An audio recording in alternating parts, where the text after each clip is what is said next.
যখন ঘর পুড়াইতেছে তখন তো একটা কাপড়ও ছিল না আমার মায়ের বা আমার বাবার, ওই এক কাপড়েই বের হয়েছে।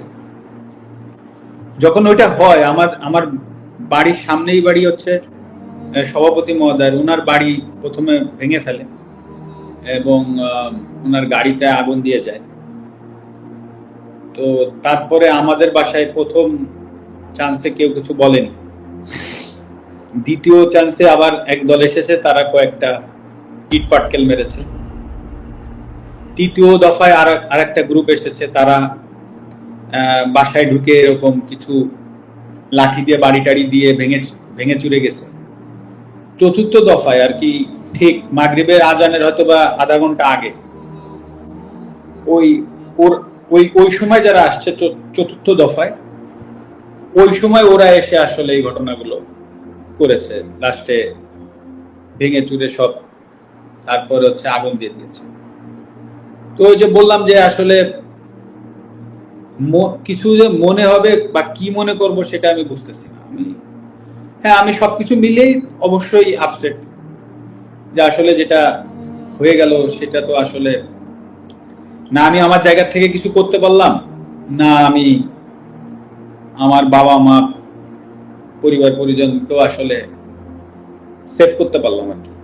আপনার বাবা মা কি তখন আলহামদুলিল্লাহ যে আমার বাবা মা এখনো ভালো আছে, এটাই আর কি। মানে তারা কি তখন ওই বাড়িতে ছিলেন ওই মুহূর্তে, ওই সময়টায়? তার 3 মিনিট আগেও তো, 3 থেকে 5 মিনিট আগেও তারা বাসায় ছিলেন। তারা মানে আমার বাসায় আসলে আমার বাবা মার তো ধরেন, আমার মার যখন ঘর পুড়াইতেছে তখন তো একটা কাপড়ও ছিল না আমার মায়ের বা আমার বাবার, ওই এক কাপড়েই বের হয়েছে। এখন তারা তো ওই সময় বাসায় ছিল। আরো একটা বিষয় হচ্ছে যে উনরা কিছু বুঝতে পারিনি, উনরা বাসার ভেতরেই ছিল, এটা তো উনারাও কল্পনা করেনি। কিন্তু তারপরে বাসায় কয়েকটা ছেলে মেয়ে থাকে, তারা এসে বলছে যে মাঠ থেকে দৌড়ায় দৌড়ায় মানুষ আসছে, আপনারা একটু বাসার বাইরে যান। তো তখন হচ্ছে বাসার বাইরে গেছে। আচ্ছা, কয়েকটা ছেলে মেয়ে থাকে, এটা কারা? এখানে ধরেন ওই বাসায় তো আমার 2 ভাই, তো আমরা ঢাকায় থাকি। তো ওই বাসায় অনেকেই জানে, হয়তো বা অনেকেই জানে, আপনাদের প্রেসের অনেকেও গিয়েছে, দেখেছে যে ওইখানে বেশ কয়েকটা এতিম ছেলে মেয়েরা থাকে। পাঁচ ছয় 7 জন আছে যাদের আসলে কারো বাবা নাই বা কারো মা নাই, বা বাবা বিয়ে করেছে, ছেলে মেয়েদের রাখতে যাচ্ছে না। তো আমার মা করতো কি, ওই ছেলে মেয়েদেরকে এনে বাসায় রাখতো এবং পড়ালেখা করাইতো। তো ওই ছেলে মেয়েগুলো এখন আসলে ইনসিকিউর হয়ে গেল।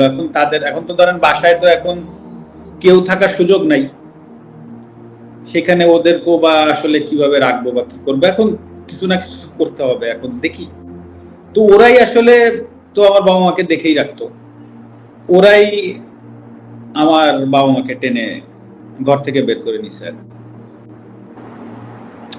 মানে হুট করেই মানুষ এটা করে ফেলেছে, আমার কাছে মনে হয় না, কারণ ক্ষোভ হওয়ার মতো কোনো কাজ আমি করি নাই, সুতরাং আমার কাছে এটা মনেই হয় না যে কোনো ক্ষোভ থেকে করেছে। আবার থাকতেও পারে, বাট আমার কাছে মনে হয় না।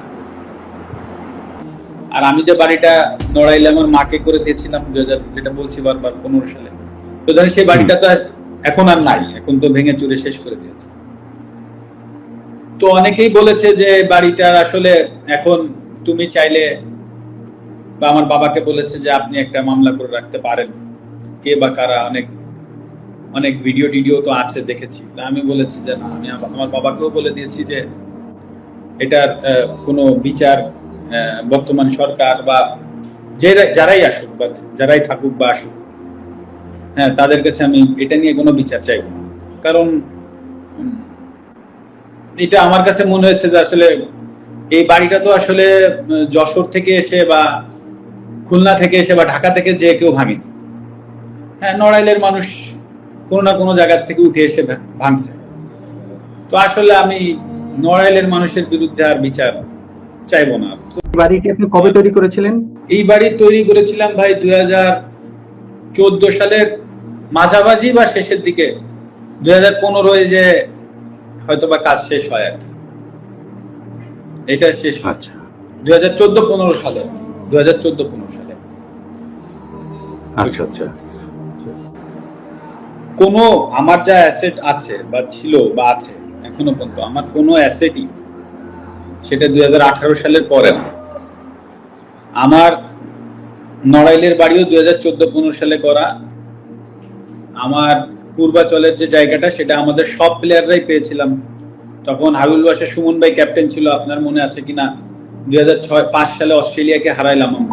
হ্যাঁ তো তখন আমাদের তৎকালীন সময়ে সরকার আমাদের 5 কাঠা করে জমি দিয়েছিল, পূর্বাচলেরও জমিটা।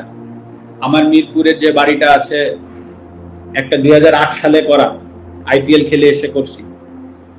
আর যেটায় আমি থাকবো আর কি, সেটা আমার 2015 সালে বা 15 সালের মাঝামাঝি সময় আমার করা। সে বাড়ি এখনো আমি উঠতে পারিনি, মানে প্রক্রিয়াধীন 8-9 বছর ধরে। তো আমার কোনো অ্যাসেটই বা কোনো কিছুই আমার মানে 2018 সালের পরে আমার কোনো কিছু নেই। আর একটা বিষয় হচ্ছে যে ধরেন আমার নড়াইলের বাড়িটা যেটা আপনারা বললাম 2014-15 বা ওই 15 সালের শেষ দিকে আমার বাড়িটা হয়তো বা শেষ হয়েছে কাজ। তখন তো আমার এন্ডোর্সমেন্ট ছিল অনেকগুলো এন্ডোর্সমেন্ট ছিল, একটা দুইটা না, প্রায় 20টার উপর এন্ডোর্সমেন্ট ছিল। এরপরে আমি জাতীয় দলে খেলেছি, সবকিছু আমি তো খেলাধুলা করে যা কিছু করেছি তা আমি ওই সময় করেছি। আর আমি যে বাড়িটা নড়াইলে আমার মাকে করে দিয়েছিলাম 2000, যেটা বলছি বারবার, 15 সালে, তো ধরেন সেই বাড়িটা তো এখন আর নাই, এখন তো ভেঙে চুরে শেষ করে দিয়েছে। তো অনেকেই বলেছে যে বাড়িটার আসলে এখন তুমি চাইলে, বা আমার বাবাকে বলেছে যে আপনি একটা মামলা করে রাখতে পারেন, কে বা কারা, অনেক ভিডিও টিডিও তো আছে, দেখেছি। আমি বলেছি যে না, আমি আমার বাবাকেও বলে দিয়েছি যে এটার কোনো বিচার বর্তমান সরকার বা যারাই আসুক বা যারাই থাকুক বা আসুক, হ্যাঁ, তাদের কাছে আমি এটা নিয়ে কোনো বিচার চাইব না। কারণ এটা আমার কাছে মনে হয়েছে যে আসলে এই বাড়িটা তো আসলে যশোর থেকে এসে বা খুলনা থেকে এসে বা ঢাকা থেকে যে কেউ ভাঙেনি। হ্যাঁ, নড়াইলের মানুষ কোনো না কোনো জায়গা থেকে উঠে এসে ভাঙছে। তো আসলে আমি নড়াইলের মানুষের বিরুদ্ধে আর বিচার চাইবো না। তো যেটা হয়ে গেছে ওটা আমি একসেপ্ট করে নিচ্ছি। হয়তো বা আমার কাছে, আমি এভাবে একসেপ্ট করে নিচ্ছি যে হয়তো বা আমার কোনো ভুল ছিল, আমি কোনো ভুল করেছি, হয়তো বা তার জন্য ওনারা হয়তো বা এসে ওটা করেছে। তো আমার মনে যদি বিন্দুমাত্র কষ্ট এখন আর নাই, আমি মানে কষ্ট নাই এই কথাটা ভুল, মানে কারো প্রতি রাগ ক্ষোভ এগুলো কিছুই নাই। তো আমিও আশা করব নড়াইলবাসীর প্রতি যে আমার কোনো ভুলে বা কোনো জায়গায় যদি কষ্ট হতে থাকে, তো আশা করি তারা তো একটা স্টেপ নিয়েছে, তারাও আমাকে এই জায়গা থেকে ক্ষমা করবে, এটাই আমি আশা করি, এর বেশি কিছু না। কিন্তু আমি কখনো এই বাড়ি নিয়ে আসলে সালিশ বিচার এগুলো চাইবো না। 18 সাথে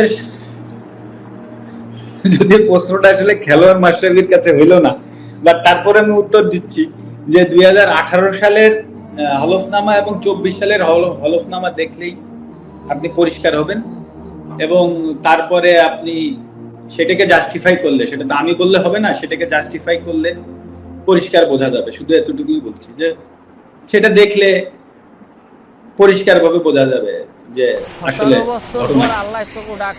18 পরও তো আপনি খেলেছেন ক্রিকেট, এখনো খেলছেন।